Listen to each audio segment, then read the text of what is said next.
Hello, welcome everyone. Today I just wanted to go over a scenario that I see a little bit too common, particularly with those starting a new business, going out on their own. Maybe you're gonna go and get an ABN and subcontract, and you're moving from full-time employment into being a sole trader for the first time. And a lot of people will do this as a stepping stone towards starting up a business, and maybe you're in the trades game, or maybe you're a consultant or a contractor doing something else. But it's basically a line in the sand where before this point, if you've had a full-time job, someone else has always been managing your tax for you. They're taking it out of your pay slip before you get paid every week, and you really don't have to think about it too much. On the other side of this line, now going into sole trader territory, for the first time ever, probably, you are responsible for managing your own tax, managing your own cash flow, putting enough tax aside so that at the end of the year, you're not stuck with a huge bill. And in an ideal world, that's exactly what happens. We budget and we save some tax and we pay it on time. But all too often, I see this case where, and I'll show you the timeline here. For the first 18 months of business, we don't pay any tax at all. And we leave our lodgements until, the last minute, the last due date. And then we go from paying no tax at all to paying, in some cases, 3 years worth of tax at once. And it is surprisingly easy to fall into this trap. And so I'm going to show you how this happens very commonly, and then what we can do to prevent it if we just plan ahead a little bit and do a bit of budgeting. And so what you're looking at right now is just a timeline, okay? And and I'm going to scroll across here. We've got 3 years from left to right. So we've got year 1, 2025. We're assuming that in July of 24, so the start of the financial year, we're going out on our own as a subcontractor. Year 2 is FY26, and then year 3 is FY27. Okay, I'll just move this column here so we can see those totals. Now, okay, that's all fixed up. Now, there's two concepts to just get your head around. First of all, I'll just explain your income tax return. You're probably familiar with this, you would have lodged one before. But when you're with a tax agent or an accountant, often that due date will not be until the following May. Now, if you work with your accountant from the get-go, let them know what your plans are. Hopefully, we will just avoid this situation altogether, and that's what I like to do with my clients, be proactive. But if it's a new business or you haven't had an accountant and then you go and get one, you might not have to lodge your first tax return until May or April, May the following year. So this year here, we don't actually have to lodge until the following May. So that's, you're almost 12 months later, okay? And definitely, well over 12 months from the start of the year. It's almost 18 months from the start of the year. And then the second concept is our pay-as-you-go installments, okay? Now, if you haven't worked for yourself before, you might not be familiar with these, but this is basically a quarterly prepayment of tax that we can make each quarter towards the current year's tax bill, okay? I'll explain that in a minute. But typically, if you're just starting out, you won't pay any of these until we lodge our first tax return, which might not be until, the following April or May, if we leave it to the last minute. And so if we just think about a situation where our annual profit of our business or our subcontracting, let's just keep nice easy numbers, $100,000, that's our profit before tax.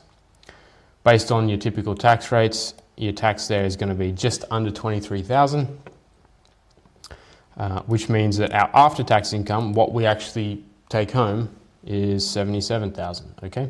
And if you've always worked a job earning $100,000, that $77,000 is what would have landed in your bank account. But because now you're working for yourself, you get the full 100,000 going into your bank account, and it's your responsibility to set aside that 23 grand worth of tax, which unfortunately many of us fail to do, especially in the early years. And so let's just have a think about what happens. Year one, our tax return is not due, and we don't have to pay any installments unless we choose to. Normally people don't until they get forced onto the pay-as-you-go installment program, which happens once we lodge our first tax return. So it's 18 months later, we're lodging our first tax return, and we've got a massive tax bill, 22 grand, relating to the prior year. We haven't put anything aside, we haven't budgeted, so typically people will go onto a ATO payment plan and they say, all right, I'm going to pay that off over the next 12 months. You can see there we're making monthly payments of about $1,900 per month. And you go, all right, that's going to sort out the first year. Once the tax office sees you've got a big debt, they say, all right, we're going to start making you pay installments. And so they issue you your first installment, which is, let's just say it's in June 2026. And that's for about 6 grand, which is, a quarter of your tax bill. Because it's a quarterly installment, we take our total tax bill for the year, divide it by 4, and that's going to get you what your quarterly tax installment is. But you can see the problem here is that we've waited until almost the end of the second year to lodge the first year's tax return. And so we're only really paying one installment, maybe if we're lucky, for that second year. But then once we get into the third year, the tax office knows we have a bill, and so now we start paying a quarterly tax bill. Okay? And so the payments start piling up here because now we're paying off last year's tax return, the first year's tax return on a payment plan. We're also paying our quarterly tax bills, which are 6 grand, pretty substantial. And then this year we think, all right, 2026, let's not leave it till the last minute again. We made that mistake last time. Let's lodge it a bit early. So we're going to lodge it in October, just 3 months after the end of the financial year. But we've still got a pretty big bill for this year because remember, we've only paid one installment for the 26 year or the second year. And that means we've got to pay the rest when we lodge our tax return.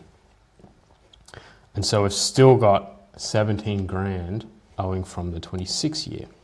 And so we're a bit early, we've got some time, so we think, all right, we're going to pay this off monthly so that we're all done by the due date, which falls in the next May. And so all of a sudden, you can see we've gone from paying absolutely no tax at all for almost 18 months to paying 3 years worth of tax at once. And so your monthly payments there are very, very, very challenging. And if we look at the total tax, this 68,000 being our total of tax payments throughout this period, it's about 15 months, a bit over 12 months. Well, that's almost the full year's worth of income. So we've got nothing to live on if we didn't save anything. And so people can't do that, it's impossible to do.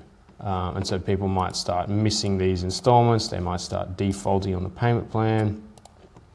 They just keep pushing it back and back and back until we're always behind, we're always struggling. And at some point we've got to go through this very difficult process to get back up to scratch. Now, it might be a bit easier if, the business grows and, you earned $100,000 in year one, but in year two you earn $130,000, and in year three you're earning $180,000. And if it grows at a rapid pace and you're disciplined in those later years, you can claw your way back using those extra profits to pay the old tax and keep up with the current tax. But, lifestyle creep happens, right? You go from earning 100 to 150 and, you'll find a way to spend it. There's nice dinners out, there's holidays, there's buying a new car or something like that. And, a lot of people will just fall into this trap. And it's very confusing for them because they thought they were paying installments. They go, hang on a minute, I've been paying my quarterly installments. Why am I still getting a tax bill? And it's because, you know, these installments relate to year 3, but we're still paying off year 1 and year 2 on those payment plans. And so, you know, I've had a few conversations with frustrated clients, just not really sure why this is happening. And this is why. It's because of just the deferred lodgement. You know, we don't have to lodge our tax return as soon as the year ends and then pay. It's, you know, we've got extra time, and so people often use it and end up in this big mess. So that's what not to do. And scenario 2 is sort of a better way to do things. And just so you can see those numbers there. Again, same scenario, same 3 years, same $100,000 worth of income. But right from the get-go, let's register for pay-as-you-go installments. If you're not good at budgeting and managing your money, if you're not confident that you can set aside 23 grand yourself, let's register for pay-as-you-go installments right from the get-go. Yes, you're going to be making payments from the get-go, but every year you're going to be paying that year's tax. You're not going to fall behind. And every quarter you've just got the 5.5, 6 grand bill to manage, okay? And you're not stuck in this horrible situation here where you're paying 3 years at once. Now, some people might say, oh, you know, I don't really want to do this. And it's fine so long as you're disciplined. If you've got a mortgage and you've got an offset account and you want to put that 23 grand in your offset account for the first year, and you know you're going to do that successfully, by all means, go for it. Save the interest on the home loan. You know, do it that way. But the installments will kick in once we lodge the return. And if we've successfully saved that up, then we won't have a problem. But in my experience, not many people manage that. And it's not surprising because, you know, if you've been in employee land your whole life until now, and all of a sudden you're earning an extra, you've got an extra 23 grand worth of cash in your account every year because that's the tax that normally gets taken out of your wage, it's very easy to spend it. Very, very easy. So hopefully this has informed you guys and might encourage you to take some proactive steps if you're just getting into business for the first time, or, you know, becoming a subby or anything like that. I've seen this happen one too many times. Enough times for me to want to make this video to show you guys what not to do. So hopefully that was informative. I'll see you in the next one.